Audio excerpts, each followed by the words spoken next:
Hello, good morning, जोहार। मैं राजू और आप देख रहे हैं 24 झारखंड न्यूज। चलिए जानते हैं झारखंड की आज की 25 मुख्य बड़ी खबरों को। देवघर में शिव बारात में मोबाइल चोरों का आतंक, 200 श्रद्धालु बने शिकार। बाबा बैद्यनाथ की नगरी देवघर में महाशिवरात्रि पर रविवार को निकली शिव बारात श्रद्धा व उत्साह का केंद्र रही, लेकिन इसी भीड़ का फायदा उठाकर मोबाइल चोरों व पॉकेटमारों ने जमकर हाथ साफ किया। बारात के दौरान 200 से अधिक श्रद्धालुओं के मोबाइल चोरी कर लिए गए। घटना के बाद रविवार देर शाम से सोमवार सुबह तक पीड़ित नगर थाना पहुंचकर शिकायत दर्ज कराते रहे।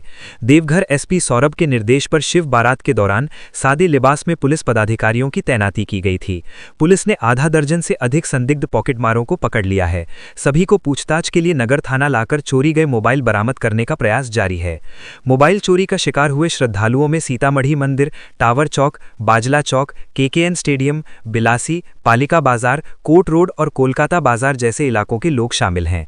पीड़ितों में झारखंड के साथ साथ बिहार, पश्चिम बंगाल व अन्य राज्यों से आए श्रद्धालु भी हैं। कई मामलों में मोबाइल के साथ नकदी व जरूरी कागजात भी गायब होने की शिकायत दर्ज कराई गई है। टावर चौक पहुंची एक छात्रा का लैपटॉप भी चोरों ने उड़ा लिया।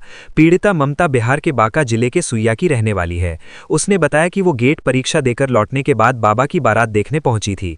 भीड़ के बीच कंधे पर टंगे बैग का चेन खोलकर लैपटॉप निकाल लिया गया, जिसकी जानकारी उसे काफी देर बाद हुई। बिहार के नवादा जिले से शिव बारात देखने आए भगवानपुर पंचायत के मुखिया की भी जेब कट गई। मुखिया ने बताया कि भीड़ में लगभग 60,000 रुपए नकद व मोबाइल गायब हो गया है। थाना में उन्होंने मोबाइल खोने की शिकायत दर्ज कराई है, जबकि नकदी को लेकर अलग से शिकायत देने की तैयारी की जा रही है। पलामू में गोलगप्पा खाने से 150 से ज्यादा बच्चे बीमार, कैंप लगाकर किया जा रहा सभी का इलाज। झारखंड के पलामू जिले में गोलगप्पा खाने से बीमार हुए बच्चों की संख्या बढ़कर 150 से ज्यादा हो गई है। उल्टी और दस्त की शिकायत के बाद पांकी सामुदायिक स्वास्थ्य केंद्र में कैंप लगाकर सभी बच्चों का इलाज किया जा रहा है। बीमार बच्चों की उम्र 5 से 15 साल के बीच है। डॉक्टरों के मुताबिक सभी खतरे से बाहर हैं। कई बच्चों को दवा देकर घर भेज दिया गया है। घटना पांकी थाना इलाके में हुई। दरअसल पलामू के पांकी थाना इलाके के द्वारिका के रघुआ खाड़ में महाशिवरात्रि के दौरान मेला लगा था। रविवार को मेले में बच्चों ने गोलगप्पा खाया था। गोलगप्पा खाने के बाद रविवार रात को एक एक करके बच्चों की तबीयत बिगड़ने लगी। सोमवार सुबह करीब बच्चों की हालत और बिगड़ गई। सुबह तक करीब 25 बच्चे बीमार पड़ गए। गांव वालों ने इसकी सूचना पांकी सामुदायिक स्वास्थ्य केंद्र को दी, जिसके बाद स्वास्थ्य विभाग की टीम तुरंत हरकत में आई। स्वास्थ्य विभाग की टीम द्वारिका गांव पहुंची। सोमवार शाम तक बीमार बच्चों की संख्या 150 से ज्यादा हो गई। बीमार बच्चे द्वारिका और आसपास के 3-4 गांवों के हैं। बच्चों के बीमार पड़ने के बाद बड़ी संख्या में गांव वाले अस्पताल पहुंचे। पांकी पश्चिमी के मुखिया नहसार अंसारी ने अपनी निजी गाड़ी से दर्जनों बच्चों को इलाज के लिए अस्पताल में भर्ती कराया। जब बच्चे बीमार होने लगे, गांव वाले घबरा गए। बीमार बच्चों की संख्या लगातार बढ़ रही थी। सामुदायिक स्वास्थ्य केंद्र में सिर्फ 2 एम्बुलेंस ही उपलब्ध थीं। जिस गांव में बच्चों को फूड पॉइजनिंग हुई, वो स्वास्थ्य केंद्र से करीब 12 से 15 किलोमीटर दूर है। हालात को देखते हुए स्थानीय गांव वालों ने मदद का हाथ बढ़ाया और कई बच्चों को इलाज के लिए अस्पताल पहुंचाया। पांकी पश्चिमी के मुखिया नहसार अंसारी ने अपनी निजी गाड़ी से दर्जनों बच्चों को इलाज के लिए अस्पताल में भर्ती कराया। गिरिडीह में पुल की रेलिंग तोड़ बोलेरो नहर में गिरी, महिला बच्चे समेत 3 घायल। गिरिडीह जिले के बगोदर थाना क्षेत्र के डोरियो चिचाकी मार्ग पर प्रज्ञान पब्लिक स्कूल के समीप एक बोलेरो अनियंत्रित होकर पुल की रेलिंग तोड़ते हुए नहर में जा गिरी। हादसे में बोलेरो पर सवार महिला बच्चा व एक पुरुष गंभीर रूप से घायल हो गए। घटना रविवार की है। स्थानीय लोगों ने तत्परता दिखाते हुए सभी घायलों को नहर से निकाला और इलाज के लिए पास के स्वास्थ्य केंद्र भिजवाया। प्रत्यक्षदर्शियों के मुताबिक सड़क का घुमावदार होना और पुल के किनारे ठोस सुरक्षा रेलिंग ना होना हादसे का मुख्य कारण रहा। चालक ने वाहन पर नियंत्रण खो दिया, जिससे बोलेरो सीधे नहर में जा गिरी। घटना के बाद वहां कुछ देर के लिए अफरा तफरी मच गई। सूचना मिलते ही पुलिस मौके पर पहुंची और मामले की जांच में जुट गई। बजट सत्र 18 से विधानसभा परिसर के 750 मीटर के दायरे में निषेधाज्ञा लागू। बजट सत्र के मद्देनजर जिला प्रशासन ने सुरक्षा व्यवस्था कड़ी कर दी है। बजट सत्र 18 फरवरी से शुरू हो रहा है, जो 19 मार्च तक चलेगा। इसी को देखते हुए विधानसभा परिसर के 750 मीटर के दायरे में निषेधाज्ञा लागू कर दी गई है। ये आदेश 18 फरवरी की सुबह 8 बजे से 19 मार्च की रात 10 बजे तक प्रभावी रखा गया है। उपायुक्त सह जिला दंडाधिकारी एवं अपर जिला दंडाधिकारी विधि व्यवस्था के के संयुक्त आदेश के आलोक में अनुमंडल दंडाधिकारी सदर द्वारा BNSS की धारा 163 के तहत ये निषेधाज्ञा जारी की गई है। प्रशासन ने सुरक्षा के कड़े इंतजाम किए हैं। बजट सत्र के दौरान कानून व्यवस्था बनाए रखने और सुरक्षा व्यवस्था को चाक चौबंद रखने के लिए ये कदम उठाया गया है। आदेश का उल्लंघन करने वालों पर कानूनी कार्रवाई की जाएगी। सीएम हेमंत 20 को जाएंगे गिरिडीह, बाहा बोंगा समारोह में होंगे शामिल। मुख्यमंत्री हेमंत सोरेन से गिरिडीह के उपायुक्त रामनिवास यादव ने सीएम आवास में मुलाकात की। उपायुक्त ने मुख्यमंत्री को आगामी 20 फरवरी को गिरिडीह में आयोजित होने वाले मरांग बुरु जूब जाहिर बाहा बोंगा 2026 समारोह में मुख्य अतिथि के रूप में शामिल होने के लिए आमंत्रित किया। मुलाकात के दौरान उपायुक्त ने समारोह की रूपरेखा, आयोजन की तैयारियां तथा कार्यक्रम के सामाजिक सांस्कृतिक महत्व की जानकारी मुख्यमंत्री को दी। उन्होंने बताया कि ये आयोजन आदिवासी परंपराओं और सांस्कृतिक विरासत को सहेजने का महत्वपूर्ण अवसर है, जिसमें बड़ी संख्या में श्रद्धालु एवं ग्रामीण शामिल होंगे। मुख्यमंत्री हेमंत सोरेन ने आमंत्रण स्वीकार करते हुए कार्यक्रम में शामिल होने की सहमति दी। सीएम ने गिरिडीह जिला वासियों को अग्रिम शुभकामनाएं देते हुए कहा कि ऐसे पारंपरिक आयोजन समाज में एकता, सद्भाव और सांस्कृतिक पहचान को मजबूत करते हैं। मुख्यमंत्री ने प्रशासन को कार्यक्रम के सफल आयोजन के लिए आवश्यक तैयारियां सुनिश्चित करने के निर्देश भी दिए। पेसा नियमावली पर राज्यपाल से मिली मांझी परगाना सरदार महासभा, ग्राम सभा अधिकारों को लेकर सौंपा ज्ञापन।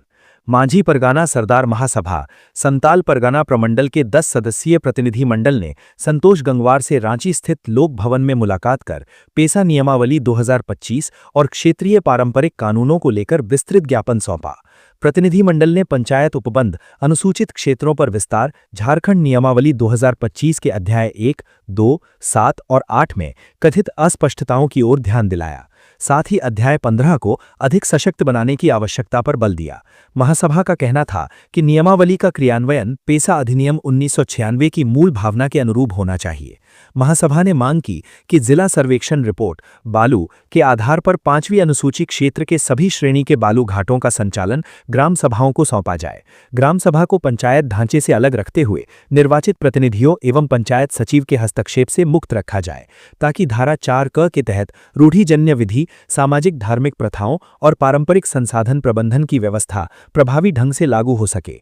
प्रतिनिधि मंडल ने यह भी आग्रह किया कि संताल परगना क्षेत्र में लागू संताल सिविल रूल्स 1946 और संताल परगना जस्टिस रेगुलेशन 1893 में किसी प्रकार का संशोधन न किया जाए। उनका कहना था कि ये नियम आदिवासी स्वशासन की बुनियादी संरचना है और क्षेत्र की पारंपरिक प्रशासनिक व्यवस्था को संरक्षित करते हैं। लातेहार में मालगाड़ी की चपेट में आया हाथियों का झुंड, एक हाथी घायल, दूसरे हाथी ने किया रेलवे ट्रैक जाम। झारखंड के लातेहार जिले में मालगाड़ी की चपेट में हाथियों का एक झुंड आ गया, जिससे एक हाथी गंभीर रूप से घायल हो गया। घटना के बाद हाथियों ने पूरे रेलवे ट्रैक को घेर लिया है, जिससे बरकाकाना बरवाड़ी सेक्शन पर रेल परिचालन पूरी तरह से बाधित है। ये घटना लातेहार के निंद्रा और महुआ मिलान स्टेशनों के बीच रेलवे पोल नंबर 173 के पास हुई। दरअसल लातेहार जिले के निंद्रा महुआ मिलान गांव के आसपास जंगली हाथियों का झुंड अक्सर भ्रमण करता रहता है। सोमवार की रात हाथियों का झुंड रेलवे लाइन क्रॉस कर रहा था। इसी दौरान एक मालगाड़ी वहां से गुजरने लगी, जिसकी चपेट में आने से एक हाथी गंभीर रूप से घायल हो गया और रेलवे ट्रैक पर ही बैठ गया। हादसे के बाद दूसरे हाथी काफी आक्रोशित हो गए और रेलवे ट्रैक के आसपास ही जमे हुए हैं। सुरक्षा की दृष्टिकोण से रेलवे डिपार्टमेंट ने रेल परिचालन को रोक दिया है। टोरी स्टेशन सुपरिटेंडेंट रंजीत कुमार ने बताया कि घटना के बाद हाथियों का झुंड रेलवे ट्रैक के पास ही जमा हुआ है। इसी कारण रेलवे परिचालन को रोका गया है। हाथियों का झुंड रेलवे ट्रैक के पास ही है, इसलिए हाथी को कितनी चोट आई है इसकी जानकारी भी नहीं हो पा रही है। लातेहार जिले में हाथियों के आतंक से लोग परेशान हैं। लगभग 15 से 20 की संख्या में हाथी लगातार इस क्षेत्र में जमे हुए हैं। हाथियों के द्वारा लोगों के घरों को नुकसान भी पहुंचाया जा रहा है।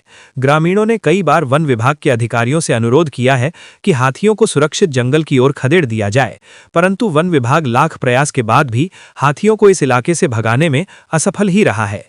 लातेहार विधायक प्रतिनिधि आदर्श रविराज ने कहा कि वन विभाग और रेलवे डिपार्टमेंट को आपसी समन्वय स्थापित कर इस इलाके में हाथियों के परिचालन के लिए कॉरिडोर का निर्माण करना चाहिए। उन्होंने कहा कि वर्षों से इस इलाके में हाथियों का निवास रहा है। हाथियों का झुंड अक्सर रेलवे लाइन क्रॉस करता है, इससे भविष्य में भी इस प्रकार की घटना की आशंका है। 32 लाख की ज्वेलरी और 60,000 रुपए कैश चोरी। चोरों ने दिन दहाड़े चोरी को दिया अंजाम। बोकारो जिले के सेक्टर 6 थाना इलाके के LIC कॉलोनी जीवन कुटीर में दिन के उजाले में चोरों ने बड़ी वारदात को अंजाम दिया।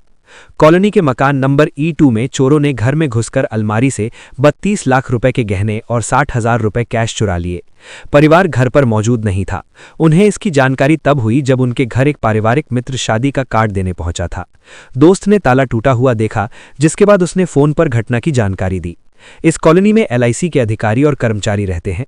कॉलोनी पूरी तरह सुरक्षित माना जाता है। यहाँ 4 सिक्योरिटी गार्ड तैनात हैं। घटना के बाद सेक्टर 6 थाना को जानकारी दे दी गई है। पुलिस ने मामले की जांच शुरू कर दी है। घटना की गंभीरता को देखते हुए सिटी DSP आलोक रंजन मौके पर पहुंचे और जांच की और परिवार से जानकारी इकट्ठा की। पुलिस ने फिंगरप्रिंट एक्सपर्ट को भी बुलाया। जानकारी के मुताबिक LIC अधिकारी मनीष सहाय 12 फरवरी को अपनी पत्नी के साथ मथुरा गए थे। मनीष साहा की बेटी अंजलि ने बताया कि उन्हें कल शाम को एक फैमिली फ्रेंड से चोरी के बारे में पता चला। कोलकाता से लौटने पर चेक करने पर पता चला कि अलमारी में रखी करीब 32 लाख रुपए की ज्वेलरी चोरी हो गई थी। चोर 60,000 कैश भी ले गए। चोरों ने घर में किसी और सामान को हाथ नहीं लगाया। अंजलि ने कहा, मैंने अपना बचपन यहीं बिताया है, लेकिन पहले कभी ऐसी कोई घटना नहीं हुई, जबकि वहां एक गार्ड तैनात रहता है। कॉलोनी में तैनात सिक्योरिटी गार्ड जटाधारी महतो ने बताया कि चोरी की खबर कल शाम को मिली थी। उससे पहले घर पूरी तरह से सुरक्षित था। कॉलोनी में आने वाले किसी भी व्यक्ति की एंट्री चेक की जाती है। हालांकि शिवरात्रि की वजह से कल पूजा की वजह से लोगों को अंदर नहीं आने दिया गया। रांची में RTE के तहत 1176 सीटों पर नामांकन शुरू। गरीब और वंचित वर्ग के बच्चों को निजी स्कूलों में पढ़ाई का मौका देने के लिए जिला प्रशासन ने RTE के तहत नामांकन प्रक्रिया शुरू कर दी है। रांची DC मंजूनाथ भजंतरी ने सत्र 2026-27 के लिए 25% आरक्षित सीटों पर ऑनलाइन आवेदन की शुरुआत सोमवार से की है।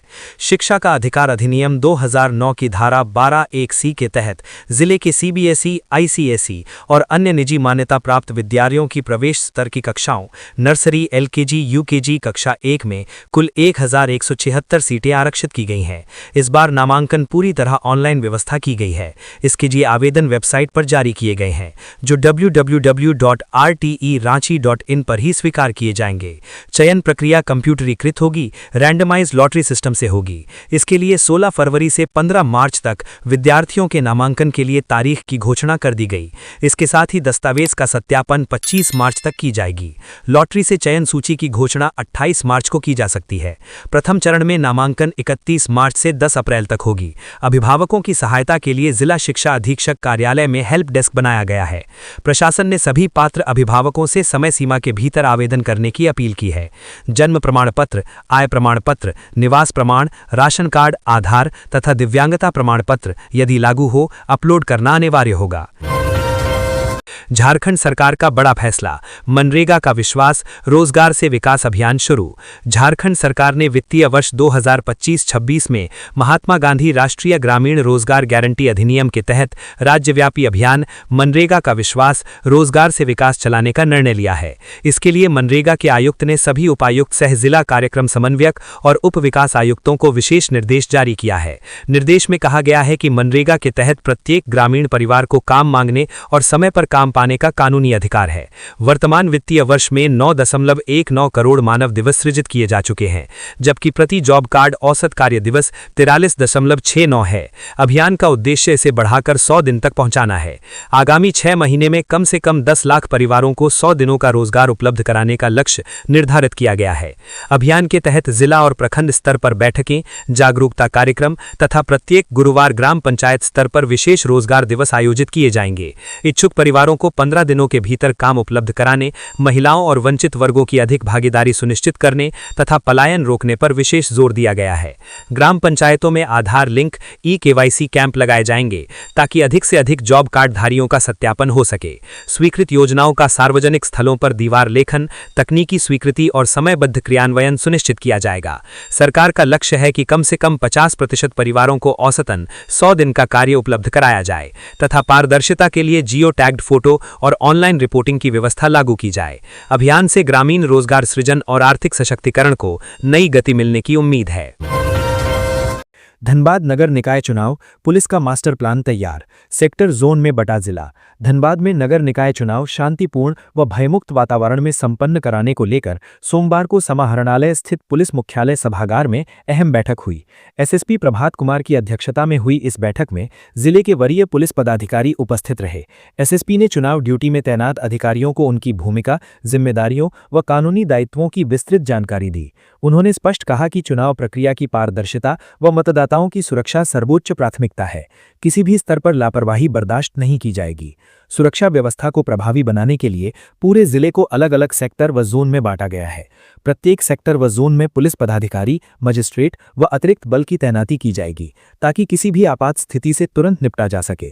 त्वरित कार्यवाही के लिए विशेष QRT क्विक रिस्पॉन्स टीम का गठन किया गया है। सभी QRT टीमों को 22 से 23 फरवरी की रात तक लगातार मुस्तैद रहने का निर्देश दिया गया। ये टीमें निरंतर गश्त करेंगी और अन्य सुरक्षा बलों के साथ समन्वय बनाकर संदिग्ध गतिविधियों पर तत्काल कार्रवाई करेंगी। पुलिस ने चुनाव प्रक्रिया के हर चरण पर सघन सुरक्षा व्यवस्था की रूपरेखा तैयार की है। मतपत्र वितरण से लेकर मतपेटी की सुरक्षित वापसी तक अभेद सुरक्षा कवच रहेगा। डिस्पैच सेंटर से मतपत्र निकलने, मतदान केंद्र तक पहुंचाने, शांतिपूर्ण मतदान संपन्न कराने व मतपेटी को सुरक्षित मतगणना स्थल तक लाने के दौरान चप्पे चप्पे पर पुलिस की तैनाती रहेगी। सभी रूटों को पहले से सैनिटाइज किया जाएगा और संवेदनशील स्थानों पर विशेष निगरानी रखी जाएगी। पूरी चुनावी प्रक्रिया की निगरानी पुलिस कंट्रोल रूम से की जाएगी। सभी सुरक्षा टीमों को वायरलेस व अन्य संचार माध्यमों से जोड़ा गया है, जिससे किसी भी सूचना पर त्वरित प्रतिक्रिया सुनिश्चित की जा सके। ब्रीफिंग के दौरान एसएसपी प्रभात कुमार ने अधिकारियों को विशेष सतर्कता बरतने व मतदाताओं और मतदान कर्मियों के साथ शालीन व्यवहार रखने का निर्देश दिया। हिरासत में मौत पर सख्त रुख, गृह सचिव से नया शपथ पत्र तलब, झारखंड हाईकोर्ट का निर्देश। झारखंड में हिरासत यानी कस्टोडियल डेथ के मामलों को लेकर झारखंड हाईकोर्ट ने सख्त रुख अपनाया है। मुख्य न्यायाधीश MS सोनक की खंडपीठ ने राज्य के गृह सचिव को व्यक्तिगत रूप से नया शपथ पत्र दाखिल करने का निर्देश दिया है। कोर्ट ने स्पष्ट तौर पर पूछा है कि राज्य में हिरासत में हुई मौतों के मामलों में न्यायिक जांच कराई गई है या नहीं। हाईकोर्ट ने गृह सचिव से यह भी जानना चाहा है कि ऐसे मामलों में राष्ट्रीय मानवाधिकार आयोग नई दिल्ली के दिशा निर्देशों का पालन हुआ है या नहीं। मामले की सुनवाई के दौरान अदालत को बताया गया कि पहले दाखिल किए गए शपथ पत्र में यह स्पष्ट नहीं है कि हिरासत में हुई मौतों की न्यायिक जांच हुई है या नहीं। झारखंड हाईकोर्ट के अधिवक्ता धीरज कुमार के अनुसार कोर्ट ने माना कि गृह सचिव की ओर से दायर शपथ पत्र अस्पष्ट है। प्रार्थी की ओर से अधिवक्ता सादाब अंसारी ने भी अदालत को बताया कि शपथ पत्र में जरूरी तथ्यों का स्पष्ट उल्लेख नहीं है।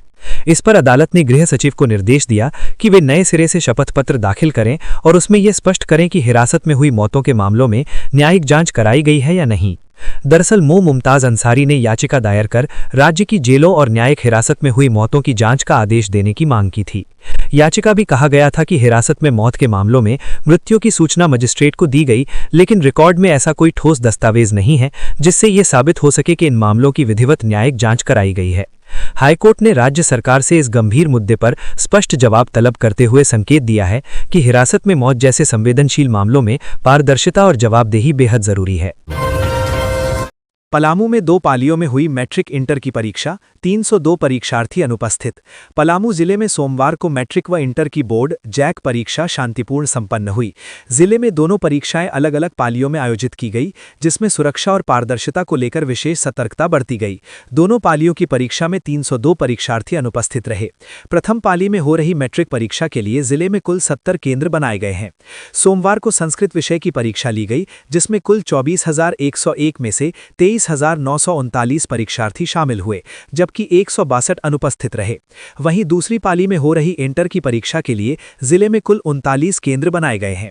सोमवार को इंटर आर्ट्स के राजनीति विज्ञान विषय की परीक्षा ली गई, जिसमें कुल 7,714 में से 7,574 परीक्षार्थी उपस्थित रहे और 140 अनुपस्थित रहे।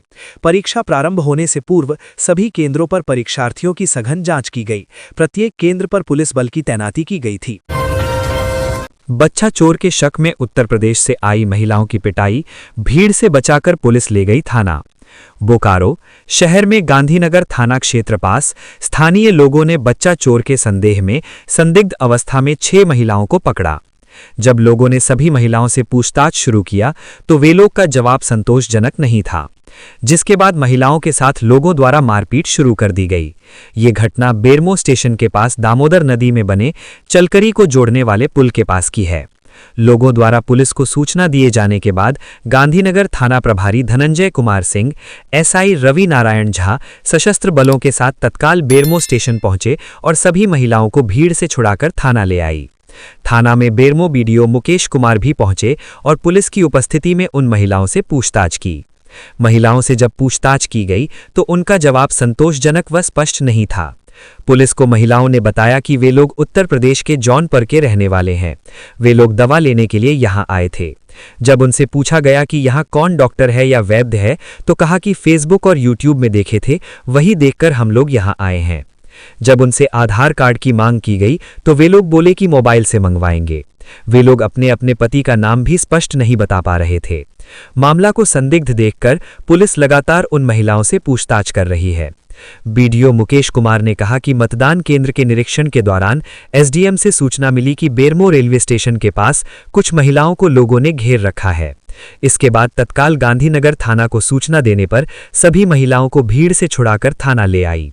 ये लोग बता रही हैं कि इलाज के क्रम में बेरमो आए हैं, पर किस जगह में किस डॉक्टर के इलाज कराने आई हैं वो बता नहीं रही। अलग अलग तरह की जवाब दे रही हैं। ये जांच का विषय है। पुलिस अपना काम कर रही है। भीड़ से इन्हें सुरक्षित बचाकर थाना लाया गया। इस मामले की जांच हो रही है। बीडीओ ने कहा कि ये लोग अपना घर उत्तर प्रदेश के जौनपुर बता रही हैं। ये समझ में नहीं आ रहा कि ये लोग इतने दूर यहाँ कैसे पहुंची। इन महिलाओं का जवाब भी संतोषजनक नहीं है। मामला संदेहास्पद लग रहा है, जिसकी जांच की जा रही है। जांच के क्रम में जो बातें सामने आएगी उसके बाद विधि सम्मत कार्रवाई की जाएगी। उन्होंने अपील किया कि इस तरह के जो भी संदिग्ध मामले दिखाई दें, इसकी सूचना तुरंत पुलिस व थाना को दें। अपने हाथ में कानून को ना लें और इस तरह की घटना को कोई अंजाम नहीं दें जिससे किसी को नुकसान हो। इस तरह की घटनाएं घट रही हैं। लोग सतर्क रहें, प्रशासन तथा पुलिस को सहयोग करें। सीएम हेमंत पहुंचे नेमरा, सामाजिक सद्भाव बैठक में हुए शामिल। मुख्यमंत्री हेमंत सोरेन सोमवार को रामगढ़ स्थित अपने पैतृक गांव नेमरा पहुंचे, जहां उन्होंने पारंपरिक सामाजिक सद्भाव बैठक में भाग लिया। गांव आगमन पर स्थानीय ग्रामीणों ने उनका पारंपरिक रीति रिवाजों के साथ स्वागत और अभिनंदन किया। मुख्यमंत्री ने ग्रामीणों से मुलाकात कर उनका हालचाल जाना और सामाजिक एकता, आपसी भाईचारे तथा सामुदायिक समन्वय को मजबूत करने पर बल दिया। बैठक के दौरान गांव और क्षेत्र के विकास से जुड़े मुद्दों पर भी चर्चा हुई। नेमरा पहुंचने पर रामगढ़ जिला प्रशासन की ओर से मुख्यमंत्री को गार्ड ऑफ ऑनर दिया गया। इस दौरान प्रशासनिक अधिकारी एवं जनप्रतिनिधि भी उपस्थित रहे। मुख्यमंत्री का ये दौरा स्थानीय लोगों के लिए उत्साह का केंद्र रहा और बड़ी संख्या में ग्रामीण कार्यक्रम में शामिल हुए। 3.5 महीने बाद सऊदी से वतन लौटा विजय का मृत शरीर, परिजनों ने लगाई मुआवजे की गुहार। गिरिडीह जिला स्थित डुमरी के दूधपनिया गांव का रहने वाला एक प्रवासी मजदूर का पार्थिव शरीर रविवार की देर शाम सऊदी अरब से रांची पहुंचा। जानकारी के मुताबिक मृतक का नाम विजय कुमार महतो है। बताया जा रहा है कि लगभग 3.5 महीने बाद मृतक का शरीर वतन पहुंचा। बताते चलें कि 23 अक्टूबर 2025 को सऊदी अरब में पुलिस की गोली लगने से उनकी मौत हो गई थी। सऊदी पुलिस और अपराधियों के बीच मुठभेड़ के दौरान विजय चपेट में आ गए थे। जानकारी के अनुसार रिम्स स्थित शवगृह में शव को रखा गया था। डुमरी के सीडीपीओ सुमित कुमार ने कहा कि परिवार के सदस्यों ने संबंधित दस्तावेजों पर हस्ताक्षर कर दिए हैं। उन्होंने कहा कि पुलिस प्रशासन पूरी तरह से पीड़ित परिवार के समर्थन में खड़ा है। परिवार की सहमति के आधार पर ही पुलिस प्रशासन काम करेगा। बताते चलें कि Vijay Hyundai engineering and construction company में काम करने सऊदी अरब गए थे। एशिया पावर नामक मैन पावर सप्लाई कंपनी के माध्यम से वो दुबई गए थे। घटना की जानकारी मिलने के बाद विजय के परिजन लगातार शव को भारत लाने और कंपनी से मुआवजा मिलने का गुहार लगा रहे थे। वहीं राज्यपाल से भी मिलकर अपनी व्यथा सुनाई थी। बताते चलें कि परिजनों द्वारा मुख्यमंत्री, विदेश मंत्रालय और श्रम आयुक्त को भी पत्र लिखकर मुआवजा की मांग की गई थी। जानकारी के अनुसार विजय के 2 छोटे-छोटे बच्चे हैं। वहीं पत्नी का कहना है कि इनका कोई सहारा नहीं बचा है। घर में दूसरा कोई कमाने वाला नहीं है और अब तक मुआवजा को लेकर कंपनी की तरफ से कोई प्रयास नहीं किया गया है। पत्नी ने कहा कि 3 महीने तक हम शव को भारत लाने के लिए गिड़गिड़ाते रहे। लंबे इंतजार के बाद शव आया। पलामू एसपी के नाम पर बनाया गया फर्जी व्हाट्सएप अकाउंट, जांच में जुटी है पुलिस। पलामू जिला एसपी के नाम से फर्जी सोशल मीडिया अकाउंट बनाने का मामला सामने आया है, जिसके बाद कई लोगों को मैसेज भेजा गया, जिसके बाद पूरे मामले का खुलासा हुआ है। पलामू एसपी रीश्मा रमेशन के नाम पर फर्जी व्हाट्सएप अकाउंट बनाया गया है। इसके बाद पलामू पुलिस ने पूरे मामले को लेकर सोशल मीडिया पर जानकारी साझा की है। पलामू एसपी रीश्मा रमेशन ने मामले की पुष्टि करते हुए बताया कि फर्जी व्हाट्सएप अकाउंट बनाने वाले की पहचान की कोशिश की जा रही है। मामले में कानूनी कार्रवाई भी शुरू की गई है। दरअसल पलामू एसपी के नाम पर एक प्राइवेट नंबर से व्हाट्सएप अकाउंट बनाया गया है। उस नंबर से कई अधिकारी और अन्य लोगों को मैसेज किया गया था। पलामू में इससे पहले 2 बार डीसी के नाम पर भी फर्जी सोशल अकाउंट बनाया गया था। जांच के दौरान पुलिस को इस बात की जानकारी मिली थी कि बिहार के एक व्यक्ति के द्वारा फर्जी अकाउंट बनाया गया था। जिस व्यक्ति ने फर्जी अकाउंट बनाया था वो हाई सिक्योरिटी वाले मोबाइल का इस्तेमाल कर रहा था। उस दौरान फर्जी व्हाट्सएप अकाउंट बनाने वालों ने फर्जी नाम पर सिम कार्ड लिया था। सिम बिहार के सुपौल के ग्रामीणों के नाम पर था। दोनों मामले में पलामू में अलग अलग एफआईआर दर्ज की गई थी। पलामू एसपी के नाम पर पहली बार फर्जी सोशल मीडिया अकाउंट बनाया गया है। फर्जी अकाउंट को लेकर पुलिस जांच कर रही है। धनबाद डीसी हाईकोर्ट में हुए हाजिर, कोर्ट के आदेशों का पालन नहीं करने का है आरोप। एक अवमानना याचिका में आज धनबाद उपायुक्त, झारखंड हाईकोर्ट के न्यायमूर्ति रंगन मुखोपाध्याय एवं न्यायमूर्ति दीपक रोशन की खंडपीठ में हाजिर हुए। कोर्ट ने उनसे आदेश की अवहेलना मामले में जवाब तलब किया। अगली सुनवाई 25 मार्च को होगी। दरअसल कोर्ट ने पिछले दिनों गुप्तेश्वर प्रसाद की अवमानना याचिका पर सुनवाई के दौरान धनबाद उपायुक्त के आदेश पर कड़ी नाराजगी जताई थी और उन्हें तलब किया था। खंडपीठ ने कहा था कि उपायुक्त द्वारा पारित आदेश में कोर्ट के पूर्व निर्देशों का पालन नहीं किया गया। मामले की सुनवाई में राज्य सरकार की ओर से अधिवक्ता ने 8 जनवरी 2026 को पारित तथा कथित कारण युक्त आदेश को उचित ठहराने का प्रयास किया। ये आदेश एक अपील में 1 जुलाई 2025 को दिए गए निर्देशों के अनुपालन में पारित किया गया था।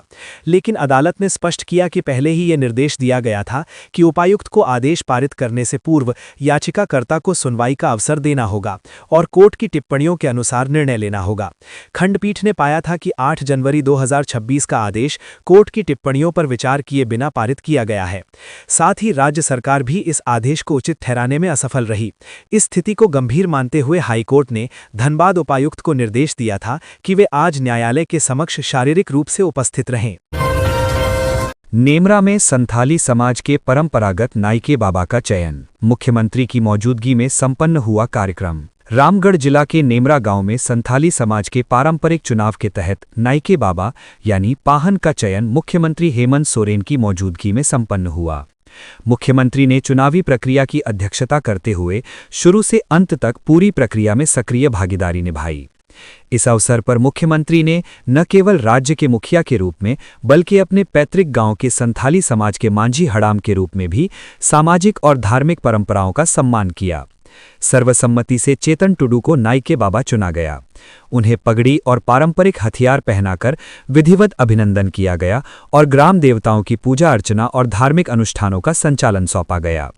रामगढ़ जिला में गोला प्रखंड के नेमरा गांव में संथाल समाज के पारंपरिक कूटकटी रीति रिवाज के तहत नाइके चयन की प्रक्रिया झारखंड के मुख्यमंत्री हेमंत सोरेन की उपस्थिति में संपन्न हुई, जिसके बाद वे अपने पैतृक आवास में परिजनों से मुलाकात कर सीधे अपने पैतृक आवास पहुंचे और पूरे चयन कार्यक्रम में आरंभ से अंत तक सक्रिय रूप से भाग लिया। पूर्व के नाइके बाबा सोहन सोरेन के स्वेच्छा से त्यागपत्र के बाद नाइके बाबा का पद खाली हो गया था, जिसके कारण नाइके बाबा का चुनाव आम सहमति से आम सभा में सर्वसम्मति से चेतन टुडू को नाइके बाबा चुना गया। उन्हें परंपरा के अनुसार पारंपरिक हथियार और पगड़ी पहनाकर सम्मानित किया गया और विधिवत कार्यभार सौंपा गया। चेतन टुडू को ग्राम देवताओं की पूजा अर्चना और सामाजिक सांस्कृतिक अनुष्ठानों का संचालन करने की जिम्मेदारी दी गई। तो ये थी आज की झारखंड की टॉप बड़ी खबरें। इसी तरह झारखंड की हर छोटी सी बड़ी खबर देखने के लिए आप हमारे चैनल 24 झारखंड न्यूज को सब्सक्राइब करके बेल आइकन प्रेस कर ले, जिससे झारखंड की हर छोटी सी बड़ी खबर की अपडेट आप तक पहुंचता रहे। तो आज के लिए बस इतना ही। हमें दीजिए इजाजत, फिर मिलते हैं नेक्स्ट न्यूज में।